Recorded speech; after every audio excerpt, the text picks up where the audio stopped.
గాడి తప్పిన ఆహారపు అలవాట్ల వల్ల కావచ్చు, అస్తవ్యస్తమైన జీవనశైలి వల్ల కావచ్చు, ఇవాళ మనలో చాలా మందికి పొట్టలో గ్యాస్ బాధలు పెరుగుతున్నాయన్నది కాదనలేని నిజం.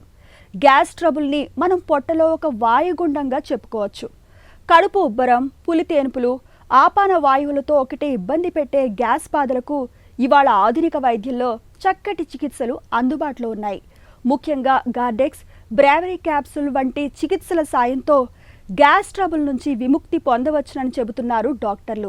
గ్యాస్ బాధలను తగ్గించే సరికొత్త చికిత్సల గురించి ఇప్పుడు తెలుసుకుందాం.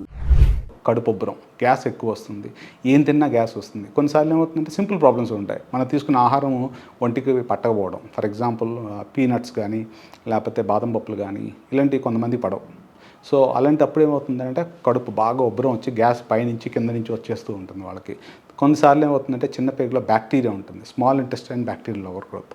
ఇది ఎలా తెలుసుకోవచ్చు, ఏం చేయాలి, దీని గురించి చెప్పాలి అని అంటే హైడ్రోజన్ బ్రెత్ టెస్ట్ ఉంటుంది. ఏం లేదు, కొంత లిక్విడ్ లాంటిది ఇచ్చి వాళ్ళకు ఒక ట్యూబ్లోంచి ఊదమని చెప్తూ ఉంటాం. ఊదినప్పుడు ఏమవుతుందంటే మనం తీసుకోవాల్సిన ఫుడ్ బాడీకి అంటకుండా బ్యాక్టీరియా లోపల తీసుకుంటే ఒక రకమైన గ్యాస్ వదులుతుంది.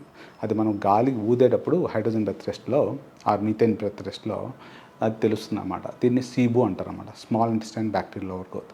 ఈ పర్టికులర్ పేషెంట్స్కి కొన్ని రోజుల పాటు యాంటీబయాటిక్స్ లాంటివి ఇస్తే వాళ్ళకి బెటర్ క్యూర్ ఉంటుంది. ఇది ఎలా తెలుసుకుంటారంటే పేషెంట్స్, మీరు ఏదైనా యాంటీబయాటిక్ వేసుకున్నప్పుడు ఈ కడుపు ఉబ్బరం తగ్గుతుందా అంటే అవును సార్ అంటారు.